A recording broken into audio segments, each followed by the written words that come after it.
Hey everybody, and welcome back to another episode of Ask Lewis. Today we're going to go through some of the questions that have come in on our messenger as well. So the first one I've got here comes from Artie over in New York, in Long Island. You were also teaching me how to speak New York. Oh, yeah. How you doing? How you doing? How you doing? Have I got that right? Right. How you doing? How you doing? You can have an entire conversation with how you doing. So I just go, how you doing? How you doing? How you doing?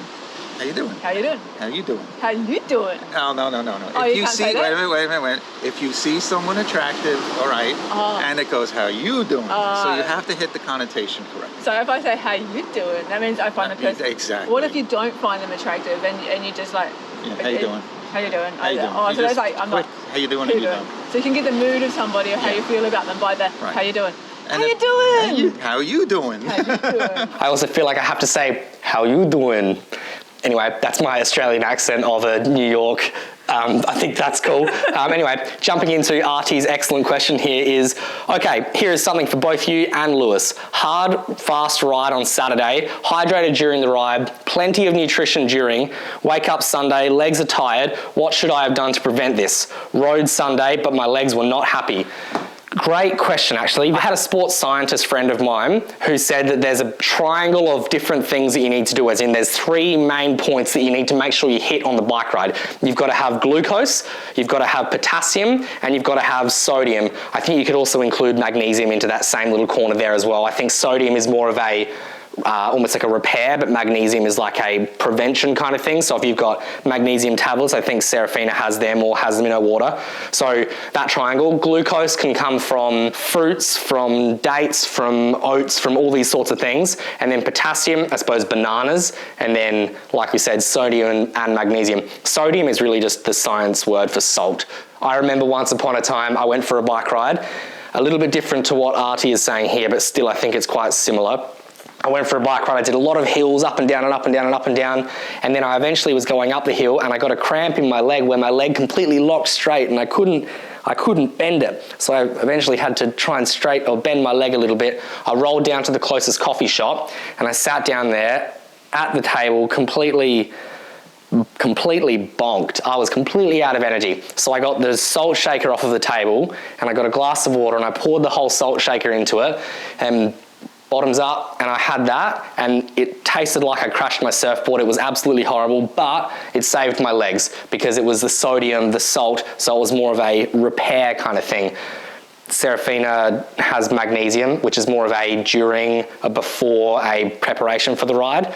So that's kind of my thing. I think as long as you try and hit that trio, you hit your glucose, your potassium, and then your magnesium/sodium. As long as you hit those three, that's probably going to give you the best chance in regards to nutrition. We were brainstorming this question a little bit off camera as well, and one of the things that came up is even things as simple as making sure that you're sleeping right, getting to bed on time. If you're having a late night and then you have to wake up early the next morning, maybe this isn't fully turned on just yet, which makes the whole body feel a little bit tired. I'm not saying that you had a late night, but that could be a possible variable there, I suppose. Keep drinking water. I think you mentioned in your question, though, that you were drinking lots of water anyway, Artie, but still a point worth mentioning. I think even afterwards as well, like the recovery of drinking lots of water just flushes out all the toxins. You might come home and you have a tea or a coffee or alcohol. I don't know what to drink, but water. Yeah, absolutely. Another random story I'm going to go into is I have a friend of mine who was in the Shimano car following the Tour Down Under around. He'd won an event or something like that. So he was in the car.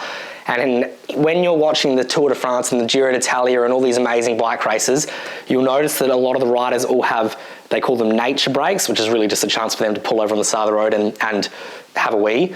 And the race commissaire will be looking at the colour of their wee, and depending on what colour comes out, they can be pulled out of the race because it very clearly shows whether they are or are not hydrated. So you could even, I'm not saying I'm not trying to be weird about it or whatever, but look at the colour of your urine, and if it's super yellow, it probably means you haven't drank enough water, which can be, that's not even just going to make you feel tired, that's going to make everything feel bad. Your brain might be slower, a car pulls out of you and it takes you longer to react. Hydration, I think, is a big one.